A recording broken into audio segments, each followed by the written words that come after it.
Today, we're going to discuss a subject that I find very, very interesting, and maybe you can identify with it also. Since I've been on YouTube, I've seen a lot of people with extreme talent in animation, videos, all kinds of music, different things, political savvy. Probably most of them are unemployed and nobody ever asks them anything, just like me. Nobody ever asks me anything. I seem to know a lot about physical fitness, medicine, physics, and I could go on and on. I used to be a pretty good executive too at one time, many years ago, but nobody ever asked me anything. So who do they ask? Remember the Iraq War? Well, we had Paul Bremer and Dan Senior, who were the administrators of the Iraq War, and they made the biggest blunder in military history. They told the Iraqi army to go home and watch everybody loot the stores.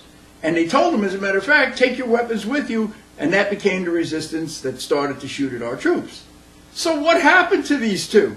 Well, George Bush gave Mr. Bremer the highest Medal of Honor this country can award in front of Congress. And Mr. Senior is a senior fellow at a think tank because he never needs a job, baby. He's in with the Republican conservatives. And he's on Joe Scarborough. And Joe Scarborough, of all things, is asking the man's opinion about war. Would you ask this man's opinion about war? I mean, he would be the last person I would ever ask, okay?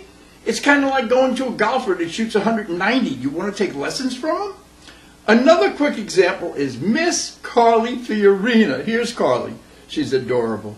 She took HP stock from $20-something down to $12, almost broke up the company. I don't know how she became CEO.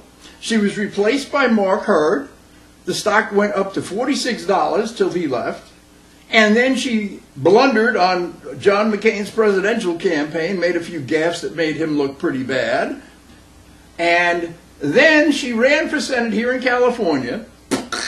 But they still have her on CNBC asking her questions about, of all things, Hewlett-Packard and how they should fix it now that Mark Hurd is gone. So it's kind of like, no comprende, I don't get it. Now, are you talking to her and ask her how you... The woman ruined, HP, now you get her back and you ask her how to fix it? What has she done right? So you know what I think? I think, what do I know? That's what I think.